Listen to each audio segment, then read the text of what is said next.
আমি যে সূরার সামারি আপনাদেরকে বলতে যাচ্ছি, যে সূরাকে সামনে রেখে আজকের এই ঐতিহাসিক মাহফিলে কোরআনে কারীমের দেওয়া 7টি বার্তা দিতে চাইছি, সেই সূরার নাম হলো সূরাতুল হুজুরাত। এই সূরা কোরআনে কারীমের 26তম পারায় অবস্থিত এবং এই সূরা কোরআনে কারীমের সূরার যে সিরিয়াল, সেই সূরার সিরিয়ালে 49তম সূরা। এই সূরার আয়াত সংখ্যা হলো 18।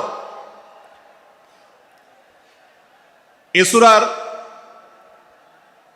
প্রথম থেকে পঞ্চম আয়াত পর্যন্ত প্রথম এই 5টি আয়াতে আল্লাহ রাব্বুল আলামিন তার প্রিয় নবী মুহাম্মদ মুস্তাফা সাল্লাল্লাহু আলাইহি ওয়াসাল্লাম, সবাই দুরূদ পড়ি, সাল্লাল্লাহু আলাইহি ওয়াসাল্লাম, প্রিয় নবীজির নাম শুনলে দুরূদ পাঠ করতে হয়, তার জন্য দোয়া করতে হয়। কারণ আল্লাহর হাবিব সাল্লাল্লাহু আলাইহি ওয়াসাল্লাম তার সমগ্র জীবনকে যে কষ্টের মধ্যে পার করেছেন, তার সমগ্র জীবনকে উৎসর্গ করেছেন, তা আপনার আমার হেদায়েতের জন্য, গোটা বিশ্ব মানবতার মুক্তির প্রয়োজনে।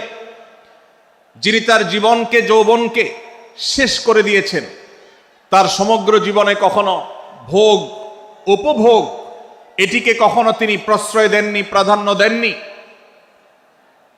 দিনাতিপাত করেছেন অত্যন্ত কষ্টের সাথে, শত সহস্র বাধার সম্মুখীন হয়েছেন, শুধুমাত্র কিয়ামত পর্যন্ত আগত সকল মুসলিম নরনারীর কাছে যেন কোরআনের বার্তা পৌঁছে যায়, সবাই যেন হেদায়েত প্রাপ্ত হয়ে যায়, সবাই যেন মুক্তি প্রাপ্ত হয়ে যায়, সবাই যেন জান্নাতি হয়ে যায়, সবাই যেন জাহান্নাম থেকে মুক্তি লাভ করে। এই উদ্দেশ্যে তার সমগ্র জীবনকে তিনি উৎসর্গ করেছেন, আমাদের হেদায়েতের জন্য, আমাদের কল্যাণের পথে আহ্বানের জন্য, আমাদের জান্নাতে নেওয়ার জন্য। যার সমগ্র জীবনে কখনো ভোগ উপভোগকে প্রশ্রয় দেননি, কষ্টে নিপতিত হয়েছেন।